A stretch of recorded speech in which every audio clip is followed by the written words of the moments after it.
Hello everyone, this is the Audi S6 e-tron Avant, and today I want to look at the car at night. So, how is the light? What is illuminated outside, inside, what you can do settings for the light, the ambient light, and then we have to drive to see how the high beam assist is. If your company has electric cars as company cars, of course you want your employee to charge at home. It's cheaper for you and it's easier for the employee. Tronity has a software solution for you to know how much you have to pay your employee for charging at home. With the Fleet Manager you manage your employees and your cars. Tronity connects to the cars and knows exactly when the car is charging at home and how much. And then you get an easy monthly bill for your employee. If you want to know more, there's a link in the description below. The first interesting thing is that the car doesn't have the projection from the mirror because it has the digital mirrors, but the door handles are illuminated. Of course they turn off because because I'm just here, and then we have a nice animation in the back. We have the logo illuminated in the back, not in the front. I think there's no, is there even a logo? Let's look. There is a logo, but it's not illuminated. What the hell? And then we look at the charge port. There's also a light. Nice, nice, on both. And when you get close to the car, the light here down here comes on. This is where you have to move your leg so the trunk opens automatically. In the trunk we have 3 lights. One up here that just lights down, and then we have one on the left and one on the right. This is a very high illuminated trunk, more illuminated than some interiors of some cars. Then of course the buttons up here are illuminated as well. On the rear seats we have 2 different colors here from the ambient light. I think that this is red because the door is open. And we have 2 lights up here, and for whatever reason, I don't know if this is normal, but when my side door is open, only this light is going on, not both. And these are the MEB lights, totally normal. And other than that, there's nothing. The normal buttons and the USB-C ports are illuminated, of course, window opening as well. On the front seats, the same for the door. Every button is illuminated. We have the screen for the digital mirrors. Then we have the S logo and a little line illuminated. We have ambient light that goes all the way from left to right. We have the smart light going from left to right, then the ambient light down here, and then every button is illuminated here in the middle. Also ambient light. How we can control it I show you in a second. And then up here we have again only the light that's where the door is open is on, not the full light. Let's see the light settings. You have to go into the car settings, then light, and then you have interior lighting or exterior lighting. When you go to interior, you have your ambient light. It can be with the drive mode or a color here, or you can go in here and then say what color and what brightness. This also works. Let's do with the drive mode. And then we have settings. Link reading light to door opening, link display colors, extend ambient light to interactive lighting strip. That's what I call smart light the whole time. Interactive lighting brightness, temperature adjustment animation, footwell lighting. And then when you go to the exterior light, we have the 8 different animations that I was talking about. Then settings up here, we have the dip headlights, activation time, early, medium, late. Main beam assist, that's the high beam assist, so smart light, entry exit light, communication light, whatever that is, communication lights. So let's look at the light. Let's see what happens if I get close to the car. Light in the back. Where's the light animation? No light animation. What if I open the door? Then we get animation. So it's not when you get close to the car, it's when you open the door. Huh. I noticed that at home too. So let's look at our light settings. Of course, normal lights, brake, we have the fog lights, hazards, and reverse. And weird sounds. Then we'll look at the front light. Again, I have to get close, and then the interior light is something red. Even when I touch the door handle, then light goes on when I come in. There was the animation of the light where it goes down and up. That's totally normal.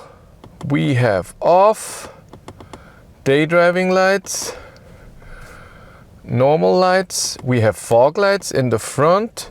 Of course, high beams again. And we have the hazards. But let's drive so you can see the ambient light a bit and everything when I'm driving. If you steer strong at slow speeds to the left or to the right, the fog light on that side turns on so you can see better when you turn at a stop or something. You can see that the hazards or blinkers indicators are in the smart light here in the front, and it's also a bit wider. It's in the digital mirrors as well. And you can select if you want the smart light to be even longer going into the doors. The high beam assist is automatically on when you have it in the settings that you want to use this. It's just how it is. The second you're out of the city, it will turn on. There it is. Just so you can see the difference. That's normal. High beams. That is some light. But let's look at the low beam a bit. Low beam is not very far. I say it in every video, that's typical now for newer cars. So my ID.3, the low beams were pretty good in distance, but ID.7 Hank now is not that amazing.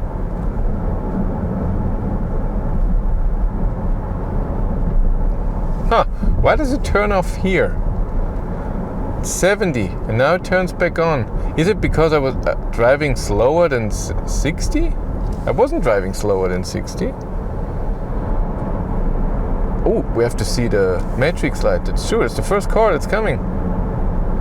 Oh, so the reflection on traffic sign is pretty strong, I have to say. And the light is very, very high and far. But look at the matrix light. Nice. The thing that's off is pretty big, but it's better than flashing someone. So how it works, it's very easy. When you just drive, it's automatically on, like I said before, if you have it activated that you want to use it in the settings.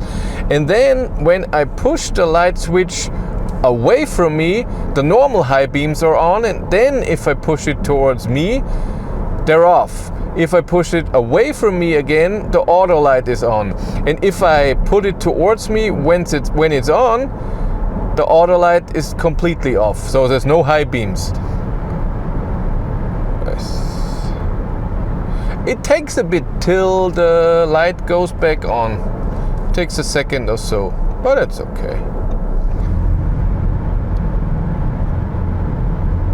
Ooh, it turns off very far away. Nice.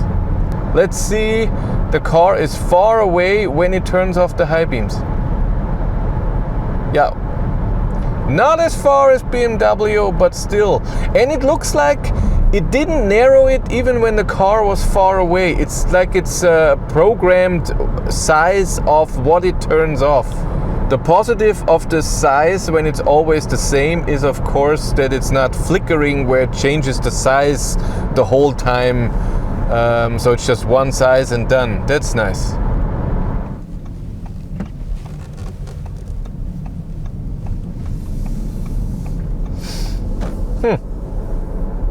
It's very interesting how it turns the high beam off, and then you take the corner and then you drive a bit faster and turns them back on. So when it does it. Huh. So when does it turn off the high beams? Because we're gonna enter a little town now, even though it's still 80 and then 60.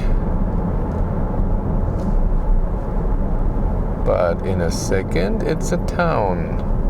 Now it turns it off. Ha! Even though I was still driving 60, the town starts here. Ha! Maybe it's the lights. So this car at night is really good. The ambient light is cool. You can see everything. The trunk is really bright. And then the driving lights are just awesome. Especially the high beam assist is just really cool with the matrix. That stuff I like. And the animation stuff, for me, that's not very important, but a lot of people liked it. If you want to follow me on Instagram, BatteryLife1, and if you want to support the channel, there's a Patreon link in the description below. And here on YouTube, there's also channel membership. And if you want to know what's happening behind the scenes, I have a third YouTube channel, Behind the Battery. But that's it for me. Thank you much for watching. Have a great day and take care. Bye.